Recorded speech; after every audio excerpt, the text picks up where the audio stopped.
उमा शंकर सिंह हमारे साथ बने हुए हैं। उमा, यहाँ पर आप वहाँ पर स्थिति का आकलन करके आए हैं, आप देख कर आए हैं आंखों से कि क्या हालात थे और धीरे धीरे ये जो युद्ध ये और इंटेंस होता जा रहा है और गहराता जा रहा है। एक और ये जो हमले की बात आ रही है वेस्ट बैंक में मस्जिद पर, इसको लेकर क्या कुछ जानकारी मिल रही है उमा?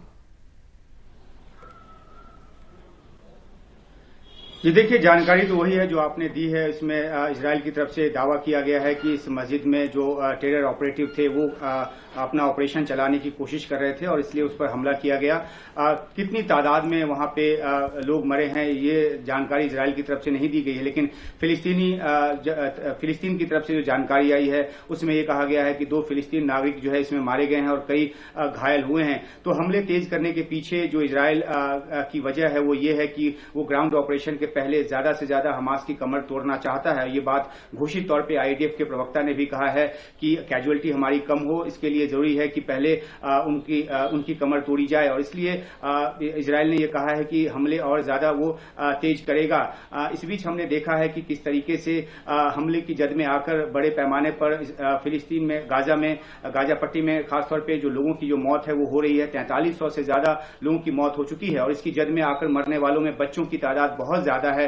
करीब 1700 के आसपास बच्चे मारे गए हैं इन हमलों में। ये जानकारी जो है वो आई है। तकरीबन हर दिन 100 बच्चे मारे जा रहे हैं। फिलिस्तीनी एक एनजीओ है उसके मुताबिक तो हर 15 मिनट में एक बच्चे की मौत हो रही है और ये बहुत ही चिंता की बात है।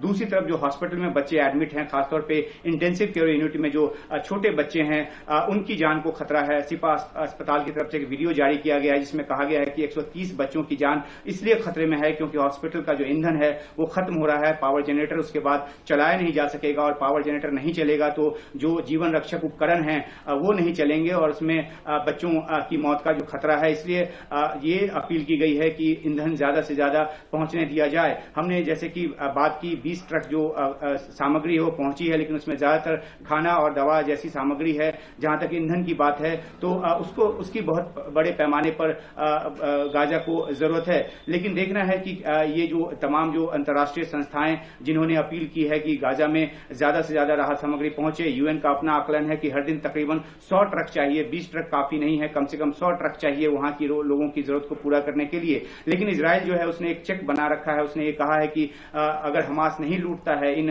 राहत सामग्रियों को तो उसके बाद वो अगली सप्लाई जाने देगा। और एक बात उसने और भी साफ कर दी है कि गाजा की सीमा में इजराइल की सीमा से यानी कि जो केरम सलोम जैसा बॉर्डर है जहां से बड़ी तादाद में सप्लाई जाती थी वो इजराइल उससे साफ तौर पर इनकार कर दिया है कि वहां से राहत सामग्री जो है वो गाजा जाएगा। तो एक मानवीय त्रासदी की स्थिति जो है वो फिलिस्तीन में बनी हुई है।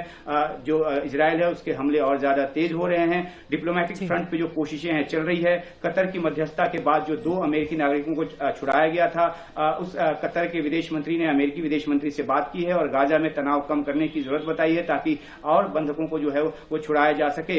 एक दावा किया गया हमास की तरफ से जिसको कि इजराइल ने गलत करार दिया, प्रोपेगेंडा करार दे दिया और वो ये कि 2 और बंधकों को छोड़ना चाहता था। लेकिन इजराइल का कहना है कि तमाम बंधकों को छुड़ाने के लिए उसकी अपनी जो कोशिश है वो लगातार चलती रहेगी और वो जो है किसी शर्त के आगे नहीं झुकेगा। तो ये इन सब बातों के बीच सबसे बड़ी बात यह है कि जो त्रासदपूर्ण स्थिति बनी हुई है दुनिया की निगाह उस तरफ है, लेकिन ज्यादा से ज्यादा कैसे मदद पहुंचे इसके तरीकों पर विचार किया जा रहा है। बहुत बहुत शुक्रिया उमा, विस्तार से इस पूरे मामले को समझाने के लिए। आपके पास हम आते रहेंगे। तो जिस तरह से युद्ध का ये 16वां दिन है और अभी भी इजराइल जो है अपने रुख पर कायम है और वो हमले और तेज करने की धमकी भी दे रहा है।